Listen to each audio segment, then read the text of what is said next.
जय हिंद। स्वागत है आप सभी का आज की इस डेली करंट अफेयर्स के सेशन में।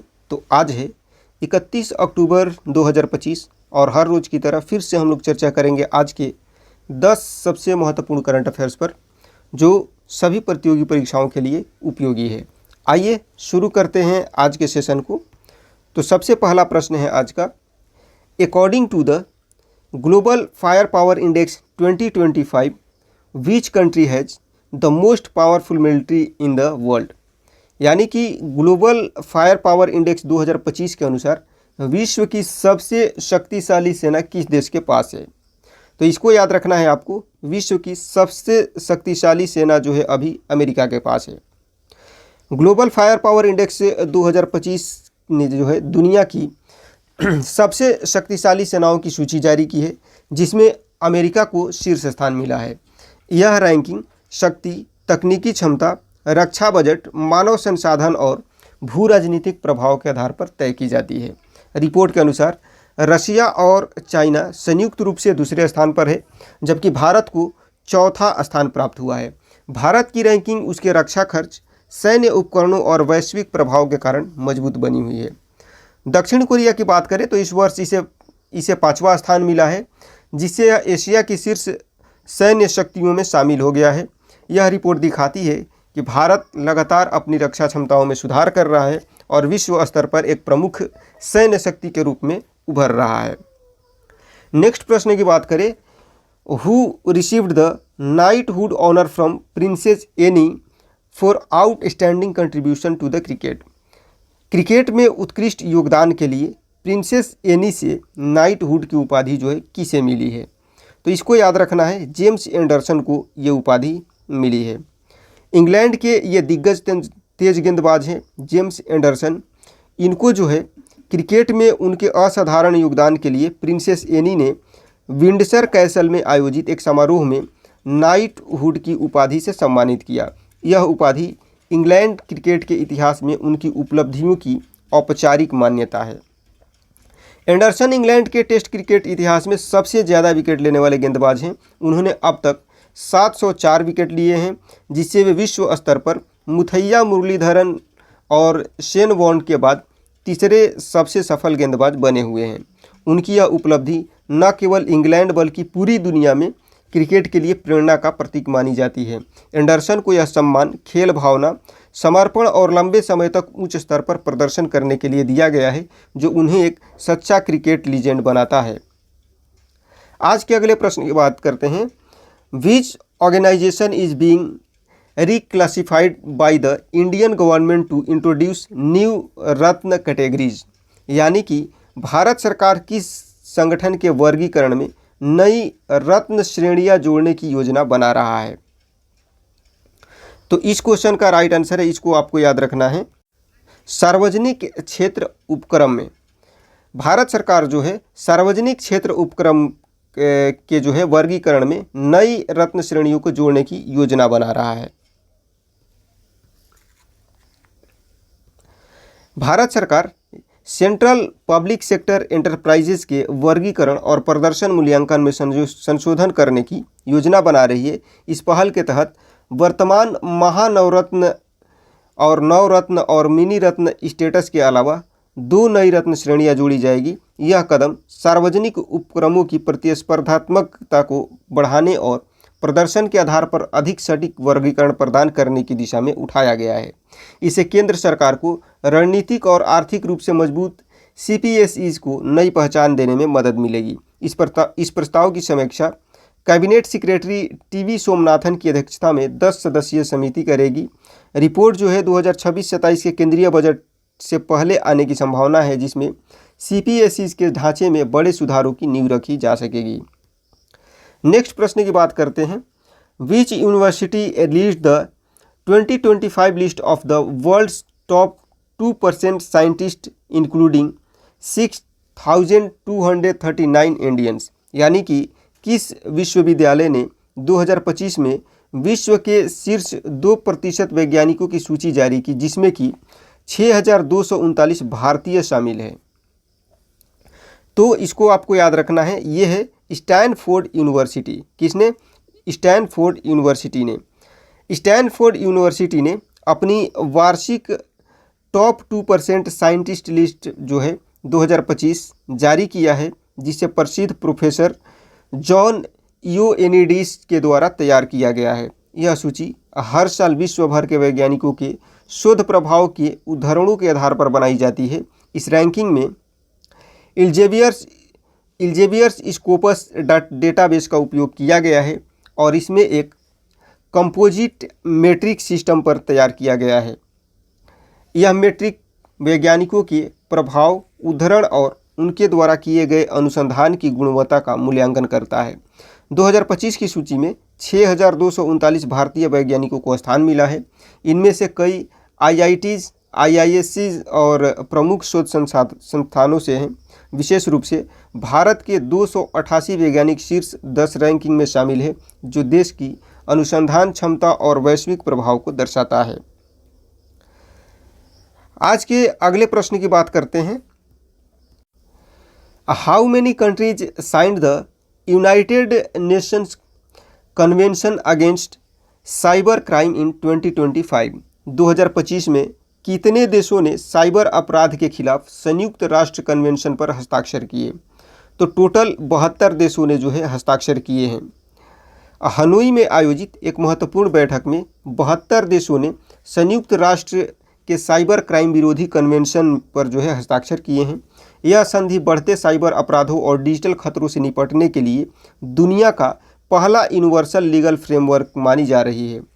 इस कन्वेंशन को 2024 में यूएन जनरल असेंबली ने औपचारिक रूप से अपनाया था। यह समझौता रैनसमवेयर, ऑनलाइन फ्रॉड, बाल शोषण और अनाधिकृत डेटा शेयरिंग जैसे गंभीर साइबर अपराधों से लड़ने में वैश्विक सहयोग को मजबूती देगा। इस संधि का उद्देश्य सभी देशों के बीच एक साझा कानूनी प्रणाली बनाना है, जिससे साइबर अपराधों की जांच, गिरफ्तारी और साक्ष्य साझा करने की प्रक्रिया अधिक प्रभावी और पारदर्शी हो सके। यह कदम अंतर्राष्ट्रीय स्तर पर डिजिटल सुरक्षा और साइबर गवर्नेंस के क्षेत्र में ऐतिहासिक माना जा रहा है। अगले प्रश्न की बात करते हैं।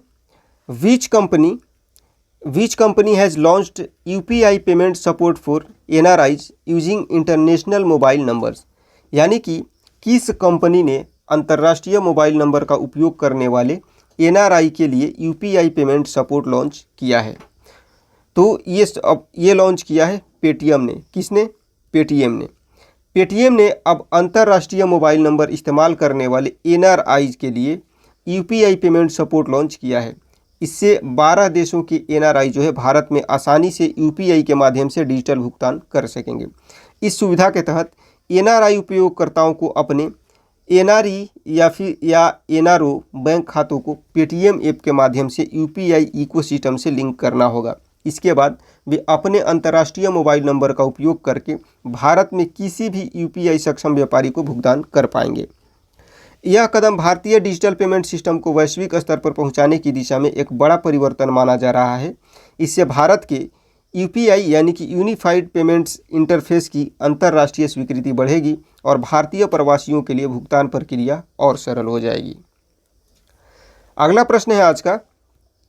What will be the name of the 76th district of Uttar Pradesh announced in honor of former CM Kalyan Singh? पूर्व मुख्यमंत्री कल्याण सिंह के सम्मान में उत्तर प्रदेश के 76वें जिले का नाम क्या रखा जाएगा? तो उसका नाम रखा जाएगा कल्याण सिंह नगर। क्या चीज़? कल्याण सिंह नगर उसका नाम रखा जाएगा। उत्तर प्रदेश सरकार ने राज्य के पूर्व मुख्यमंत्री कल्याण सिंह के सम्मान में नए जिले का नाम कल्याण सिंह नगर रखने की घोषणा की है। यह जिला राज्य का 76वां जिला होगा। नए जिले में अलीगढ़ की अतरौली और गांगरी तहसील तथा बुलंदशहर की डिबाई तहसील को अलग करके शामिल किया जाएगा। यह कदम प्रशासनिक सुगमता बढ़ाने और स्थानीय विकास को गति देने के लिए उठाया गया है। मुख्यमंत्री योगी आदित्यनाथ ने इस निर्णय की आधिकारिक पुष्टि की है।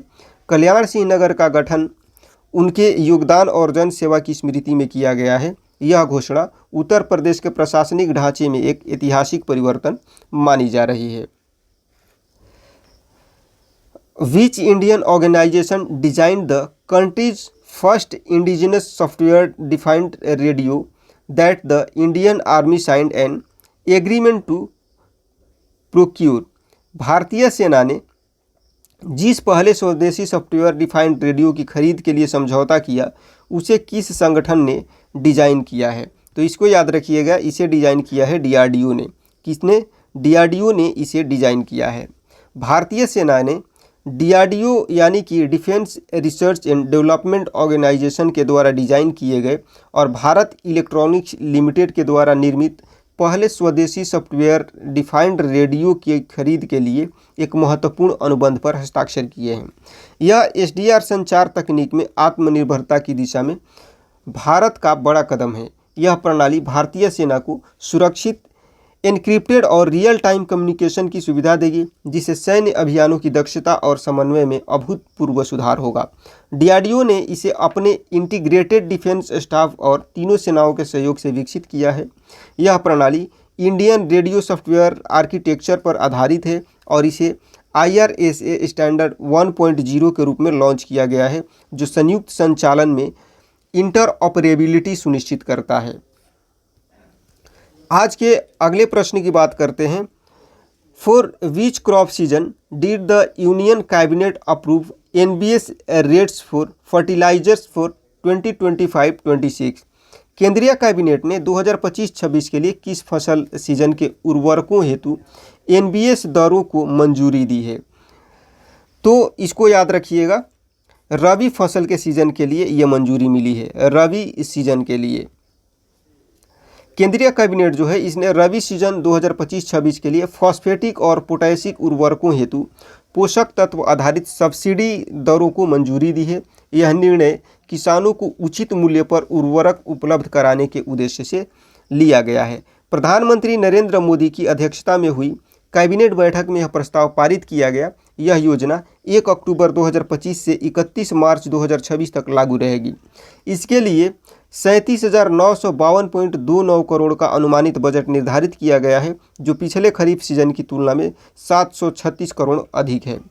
यह कदम कृषि क्षेत्र में उत्पादकता बढ़ाने और किसानों को राहत प्रदान करने की दिशा में सरकार के निरंतर प्रयासों का हिस्सा है। NBS स्कीम के तहत उर्वरकों में पोषक तत्वों की उपलब्धता सुनिश्चित की जाती है, जिससे फसल की गुणवत्ता और उत्पादन दोनों में सुधार होता है। आज के अगले और आखिरी प्रश्न की बात करते हैं। What is the title of Rucha Sharma's debut novel that was recently released? Richa Sharma के हाल ही में विमोचित पहले उपन्यास का नाम क्या है? तो इनके उपन्यास का नाम है finding home again a quest to belong. Finding home again a quest to belong. लेखिका ऋचा शर्मा का पहला उपन्यास है finding home again a quest to belong. हाल ही में प्रकाशित किया गया है इसे। यह उपन्यास शहरी जीवन में अकेलेपन, विस्थापन और आंतरिक संघर्ष जैसे भावनात्मक विषयों पर आधारित है। इस पुस्तक को न्यू वॉयस प्रेस के द्वारा प्रकाशित किया गया है। यह कहानी आधुनिक समाज में पहचान, संबंध और अपनापन खोजने की यात्रा को दर्शाती है, जो हर पीढ़ी के पाठकों को छूती है। ऋचा शर्मा मूल रूप से अरुणाचल प्रदेश से हैं और भारत के कई प्रमुख शहरों में रह चुकी हैं। उनका यह उपन्यास भारतीय साहित्य जगत में एक नए दृष्टिकोण और संवेदनशील लेखन का प्रतीक माना जा रहा है। तो ये थे आज के मुख्य करंट अफेयर्स के प्रश्न। उम्मीद करता हूँ कि सारे प्रश्न आप बेहतर तरीके से समझ चुके होंगे और याद कर लिए होंगे।